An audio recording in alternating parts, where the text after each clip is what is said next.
기독교인이 아니어도 상담에 관심이 있으면 들어봄직한 최의원의 성경 말씀 나눔 시작하겠습니다. 오늘 9월 14일 성령 강림 후 제14주 주일을 위한 말씀으로 출애굽기 32장 11절부터 14절, 디모데전서 1장 15절부터 16절 말씀을 가지고 긍휼을 입은 자라는 제목으로 말씀을 나누겠습니다. 심리 주제와 관련되어서는 심리치료와 용서에 관하여 잠시 이야기를 나누겠습니다. 심리치료의 치료 목표에는 심리적 안정이 들어갈 텐데 그것을 도달하기 위한 과정으로 여러 가지 상담 기법들을 사용하게 되죠. 그런데 용서를 통하여 그 목표에 도달하는 것을 일반 심리에서 강조하거나 주장하지는 않습니다. 기독교 상담에서는 이 용서에 대한 주제에 관심을 가지고 용서치료라는 식의 표현을 하게 됩니다. 이것은 일반 상담과 확실히 차별화가 되어서 기독교적인 원리, 개념을 좀 더 부여하는 상담이라 할 수는 있겠습니다. 하지만 일반 상담의 관점에서 볼 때 사실 이 용서치료라는 말은 말 자체가 되지를 않습니다. 마치 사랑치료, 희생치료라고 말하는 것처럼 치료라는 표현 자체가 성립되지 않기 때문입니다. 사랑, 희생, 용서라는 개념이 추상적인 부분이어서도 그렇지만 심리치료는 효율성을 중요시하기 때문에 손해를 보는 것이 이득이다라는 논리를 주장할 수가 없습니다.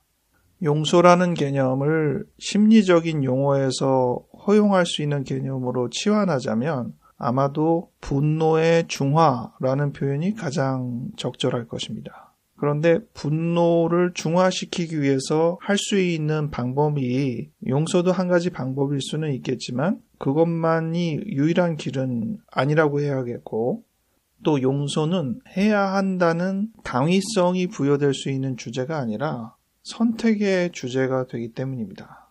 용서는 언제나 할 수도 있고 안 할 수도 있는 것이지 꼭 해야만 한다는 당위성으로 부여할 수가 없는 것이죠.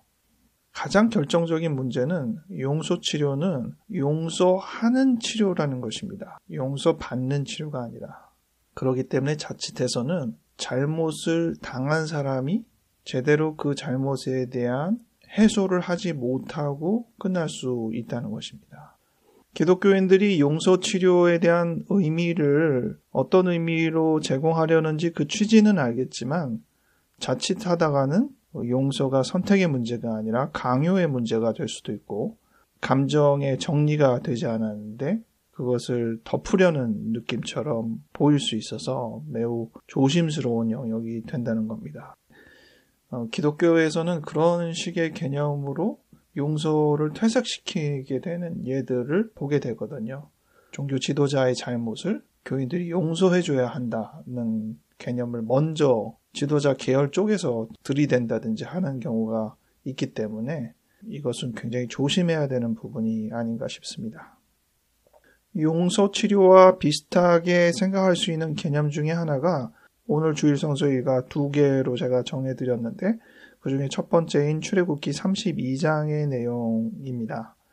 출애굽한 백성들에 대한 실망으로 하나님께서 이 백성들에게 화를 내리겠다라고 각오하신 내용이 나오는데 그 부분에 대해서 11절부터 13절까지 모세가 하나님께 용서를 구하는 내용이 있습니다. 몇 가지 특색들이 있어요. 첫 번째는 이들은 하나님의 백성입니다. 당신의 것입니다. 그렇기 때문에 이 백성에게 분노를 내린다면은 본인 스스로에게 분노를 내리는 것과 비슷한 꼴로 전달이 되는 것이니까 제발 그러지 말아달라는 요청을 합니다. 그리고 하나님께서 약속하신 바가 있기 때문에 이들을 축복하고 이들의 미래를 보장하신 약속이 있기 때문에 그 약속을 생각하셔서라도 분노를 내리지 말아달라고 간곡하게 이야기하는 내용이 있습니다. 14절에 보면 모세의 그 간청을 들으시고 하나님께서 뜻을 돌이키사 화를 내리지 않기로 하셨다고 내용이 나옵니다. 이 내용이 앞서 제가 말씀드린 용서치료와 흡사하게 돌아가는 것이죠. 모세가 하나님께 용서를 부탁한 것처럼 상담자가 어느 내담자에게 어느 대상에게 용서를 하도록 권면하는 것과 비슷하게 전달이 될 수 있습니다. 결국 그 분노를 표출하게 되면 너의 손해가 아니냐라는 설득, 또는 용서를 하는 것이 결과적으로 너의 마음을 편하게 할 것이다라는 용서가 주는 이득을 자꾸 설명을 한다는 것이죠. 이런 개념들이 뭔가 용서치료라는 개념과 많이 연결되어 있는 부분이긴 해서 이 본문이 그렇게 사용될 수 있겠지만, 앞서서 제가 말씀드린 대로 그 부분에는 조심스러운 오류들이 섞여 있는 것입니다. 사실 용서의 핵심은 용서를 하는 것이 아니라 용서를 받는 것입니다.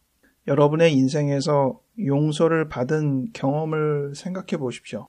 그 용서가 우리를 얼마나 건강하게 편안하게 해주었는지를 기억할 것입니다. 용서가 주는 치료의 힘은 정말로 강렬한 것이죠.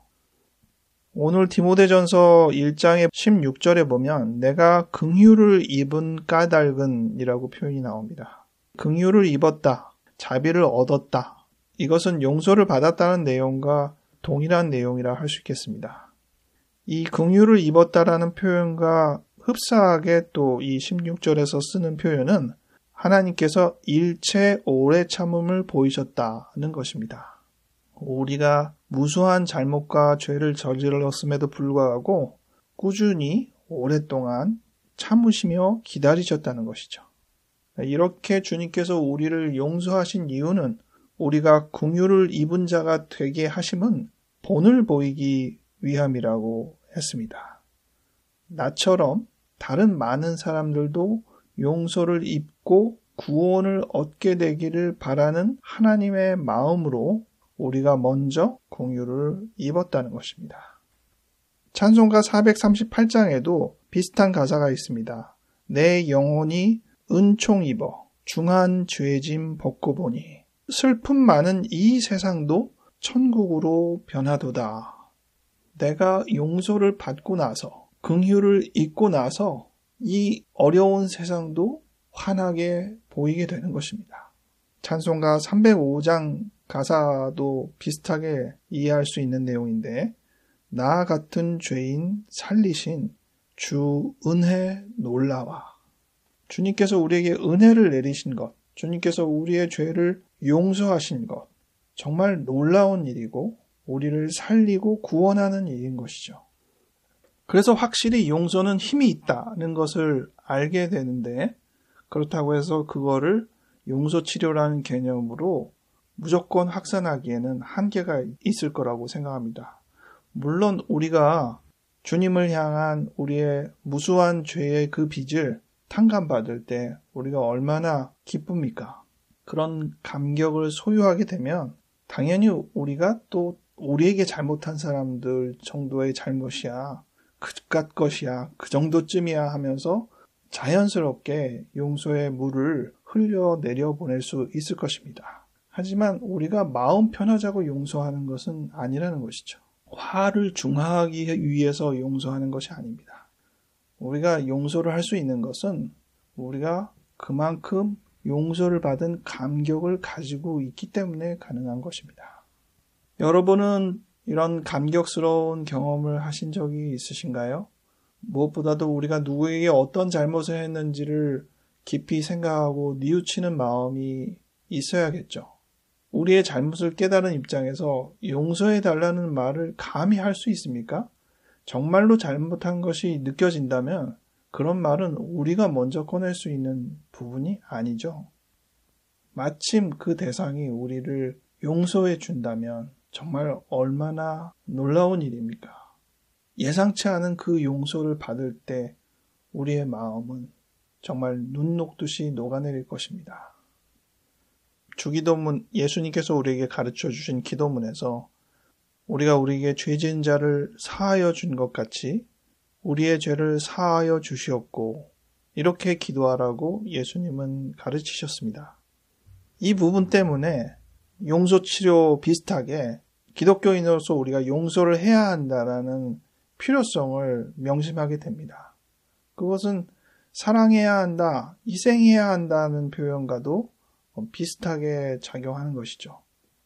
이 부분을 실천하기 위해서는 무엇보다도 하나님께서 우리를 충분히 오래 참아주셨다는 사실, 그리고 우리의 죄를 용서해 주셨다는 사실을 먼저 느끼는 것이 중요하겠습니다. 기도하겠습니다.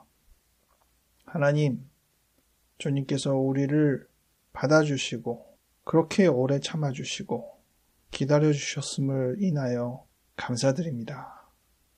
우리가 주님의 긍휼을 입어 주님의 자비를 얻어 다시 새로운 존재가 되었습니다. 이 감격스러운 경험을 충분히 누릴 수 있게 인도하여 주시옵소서. 흘러 차고 넘칠 수 있게 도와주시옵소서. 주님께 받은 이 용서가 우리 인생을 송두리째 바꾸어 놓게 될 것을 우리는 확신합니다. 진실로 우리를 용서하여 주셔서 긍휼을 입혀 주셔서 감사합니다. 예수님 이름으로 기도하였습니다. 아멘.